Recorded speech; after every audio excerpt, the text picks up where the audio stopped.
അപകട വാർത്തയിലേക്കാണ്. രാജസ്ഥാനിലും ഹരിയാനയിലുമായി വ്യത്യസ്ത അപകടങ്ങളിൽ 13 പേർ മരിച്ചു. രാജസ്ഥാനിലെ ജലവാറിൽ വാനും ലോറിയും കൂട്ടിയിടിച്ച് 9 പേരാണ് മരിച്ചത്. ഹരിയാനയിലെ ഗുരുഗ്രാമിൽ ശ്മശാനത്തിൽ മതിലിടിഞ്ഞ് വീണ 11-കാരിയടക്കം 4 പേർ മരിച്ചു.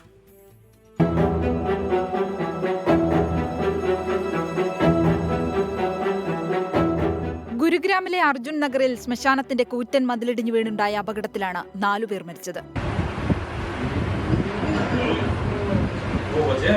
ഇന്നലെ വൈകിട്ടായിരുന്നു അപകടം. മതിൽ പൊടുന്നനെ ഇടിഞ്ഞു വീണതിനാൽ സമീപത്തിരുന്നവർക്ക് ഓടി മാറാൻ പോലും സമയം ലഭിച്ചില്ല. ഉടൻ തന്നെ സമീപവാസികൾ അവശിഷ്ടങ്ങൾ മാറ്റി ആളുകളെ പുറത്തെടുത്തെങ്കിലും 11-കാരിയായ പെൺകുട്ടി ഉൾപ്പെടെ 4 പേർ മരിച്ചു. ഒരാൾക്ക് ഗുരുതര പരുക്കേറ്റ് ചികിത്സയിലാണ്. സംഭവത്തിൽ പോലീസ് അന്വേഷണം തുടങ്ങി. രാജസ്ഥാനിലെ ജൽവാറിലെ അക്ലേര ടൗണിന് സമീപം NH52-വിൽ അർദ്ധരാത്രിക്ക് ശേഷം കണ്ടെയ്നർ ലോറിയും വാനും കൂട്ടിയിടിച്ചാണ് മറ്റൊരു അപകടമുണ്ടായത്. വാനിലെ 10 യാത്രക്കാരിൽ 9 പേരും മരിച്ചു. ഒരാൾ ഗുരുതരാവസ്ഥയിലാണ്. വിവാഹ വിരുന്നിൽ പങ്കെടുത്ത് മടങ്ങുകയായിരുന്ന സംഘമാണ് അപകടത്തിൽപ്പെട്ടത്. അമിത വേഗത്തിലെത്തിയ ലോറി വാനിലേക്ക് ഇടിച്ചു കയറുകയായിരുന്നു. സംഭവത്തിനു ശേഷം ഒളിവിൽ പോയ ലോറി ഡ്രൈവറെ പോലീസ് പിടികൂടി ചോദ്യം ചെയ്തു വരികയാണ്. 24 ഡൽഹി.